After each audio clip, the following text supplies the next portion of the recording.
But why would they? The weather's marvellous and the food exquisite. And anyway, good show tonight. Lots coming out. Controversial too. By the way, and we'll be talking about this tomorrow, but a frequent guest on the show and a friend, there was an assassination attempt on him earlier today in Copenhagen. At his front door, an attempt to shoot him dead, and thank the Lord he's okay, but we're trying very hard. I think we'll have him on the show tomorrow. We'll certainly be discussing the subject, though. Now, no written monologue for this. I'm always honest with you. You know, normally I have the monologue written on the prompter, sort of ad-libbing this. We're going to show you in a few moments' time a video, a satire, 2.5 minutes. A lot of these satires aren't very funny. This one is, though, rather good. We're going to discuss gun control afterwards. Now, I want to state my position on gun control. I know you think there's a line that has to be taken. Guns, rah-rah, great thing. I don't own guns. They rather frighten me. I've spent some time living in countries where guns are very common in the Middle East, and I was never enormously comfortable. I've fired a few in my time, but you know, I don't get particularly worked up about that issue the way I do about others that I think really do have a direct influence on my life. I can see that Barack Obama is a threat to the fundamental freedoms that many Americans have enjoyed and taken for granted for so long. I don't think he's a good man. I don't think he's on the right side. I think he will make America a lesser country, a worse country. So I understand those people are angry at him and frightened of him. I really do. Same time, some of the weapons that people want to own, I don't quite understand it. Some of the bullets that can pierce armor. The problem is, of course, once you say, well, we're not going to allow ammunition, bullets that pierce armor, then, well, maybe a lot of bullets do. Bullets are very powerful. Ammunition is different from what it was years ago. It gives the state more power, bureaucrats more power. Well, then look at what else is in your house and so on. I hate to use the phrase, it's cliche, but slippery as soap. I embrace all of this. I do understand. We had a guest a couple of weeks ago. He walked off during an interview. He was part of a gun rights group. My questions were very moderate, rather gentle, really. So there are some extremists all around here. But the final analysis, I am so sick and tired of the hypocrisy of people who never have to walk alone in an area that could be dangerous, who probably pay for armed, very competent bodyguards. Yes, I'm talking about those people who tell us what to do, members of the most dysfunctional community in the history of humanity, Hollywood, celebrities, actors. Just be quiet, people. You're overpaid and you're under-talented. And when they become political, and bear in mind, you're going to see a video, half the people appearing in this, around half, have made movies depicting graphic violence in a very irresponsible manner. I don't mean Saving Private Ryan. That was violence in context. Just people shooting away for no reason, bang, bang, you're dead, thus encouraging and enabling a culture that says people don't matter very much. These are some of the people now. Now, what you'll see is, it's rather cleverly done. There is a woman who is very much opposed to their point of view, who keeps coming in at the end to rather mock these inflated, absurd, fatuous celebrities. Have some fun. Look at this now. Columbine. Virginia Tech. The Alamo. Aurora. Oak Creek. The planet Endor. You know, the Ewoks. From Planet Endor. It was a bloodbath. Newtown. Newtown. Newtown. Newtown. How many more? How many more? Even a little more is more than we should have. How many more colleges? How many more classrooms? How many more movie theaters? How many more shopping malls? How many more street corners? How many more of these stupid celebrity PSAs? How many more? How many more? Enough. Enough. Enough. Enough. Could I have a little more? Demand a plan. A plan to ban guns. Oh, I wasn't supposed to say that? Right now. As a mom. As a dad. As a friend. As a famous celebrity. As an American. As an American. As a human being. As a cat. For the children of Sandy Hook. Demand a plan. No more lists of names.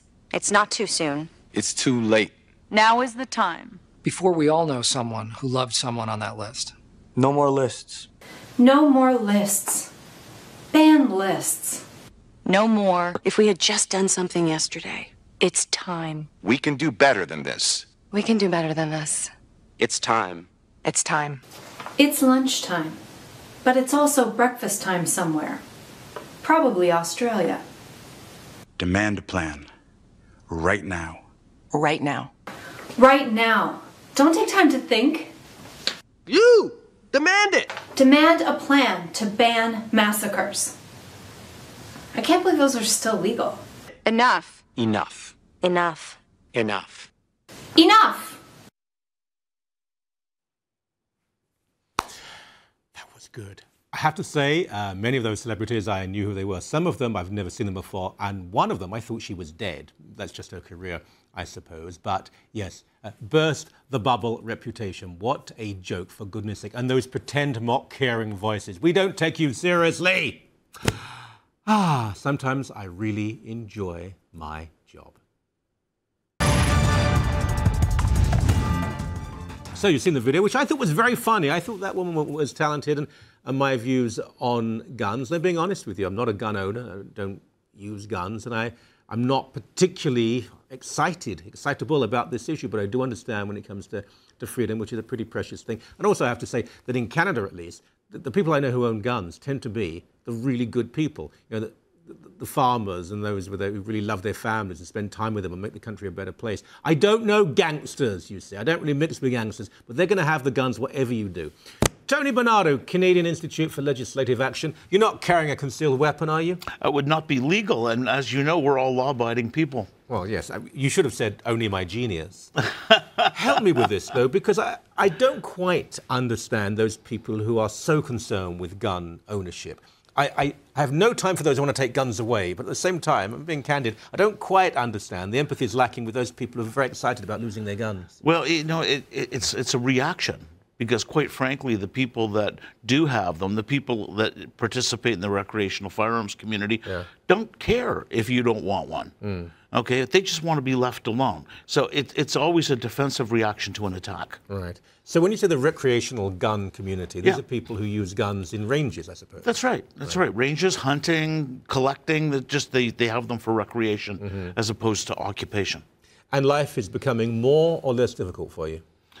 Life is always difficult in Canada for recreational firearms owners. Is it becoming less? Yeah, it is. People have kind of clued into the fact that putting all these draconian laws on top of people who weren't breaking the law in the first place is a bit of a waste of time. So we've seen things like the long gun registry disappear. Right. Now, you've heard all this before.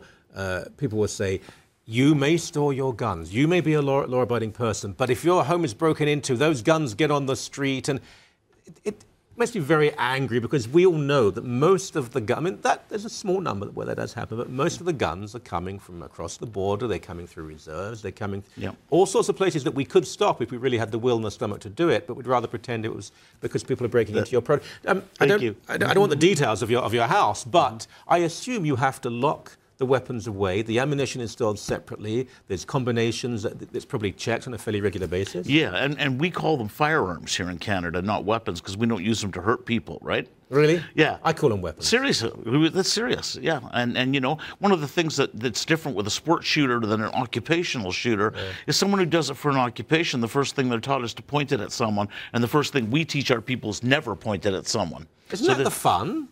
No. Pointing at people? Oh, no, dear. No, we no fun, sir. I know, we're no fun. But, you know. They're locked away? Oh, absolutely. Absolutely. They have to be locked away. And in my particular case, there's a burglar alarm, bars on the windows, 3 dogs. Okay, so, you know, it's not going to be an easy thing. No. You know, unless they shoot the dog, which would be particularly ironic. No, I'm just... Oh, Mike. So, this is the point. You couldn't defend yourself then, because you'd have to... Someone's breaking in the door. Let's say they get past the dogs. You've got to go and get the ammunition's in a separate place? It depends on the storage conditions. Okay. Yeah, it depends. You've got to unlock, get the gun out, either load it, or if you're lucky enough that it's loaded, you'd be dead. That's correct. And you know, that was the allegation of the Crown on the Ian Thompson case. That was because he was able to successfully defend his life. They must have been unsafely stored. Now, Doesn't the Crown have better things to do? You would think so, but apparently the only thing they have to do is pick on legitimate gun owners. It seems that's a game the whole bureaucracy is playing these days. It staggers me, really, because, I mean, I I do have some time for judges. I've met many judges. Some of them, their personal opinions, they're silly, liberal and unworldly, but when it comes to the law, they apply it well in quite a pristine manner. They use precedent and case law. There are way too many lawyers, but that's another issue. But these cases, when judges rule, do they generally rule in the right way? Almost always. Right.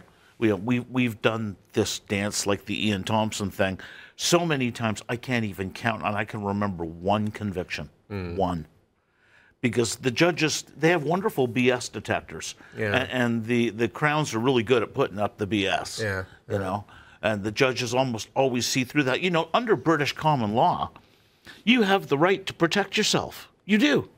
You know, and people look at British common law in Canada and they go, well, we don't have the Second Amendment, and that's not really true. But you know, redcoats are not about to smash the door in. That's when I get very impatient, because the Revolutionary War, the so-called Revolutionary War, please, the Americans there, their attitude towards race were horrible, genocidal towards natives. They didn't want to pay any taxation at all to pay the British to send an army to defend them against the French and the Indians. So that's all. It's a bit of a crock, really. And they can be a bit annoying about their right to bear arms. And we have moved on from the 1780s. Absolutely we have. But that doesn't necessarily mean that it eliminates that, okay? No, I agree. Yeah. I agree. You know, just because times are different doesn't mean times have changed. I think probably it does mean that. But anyway, that's another point. Thank you. Thank you.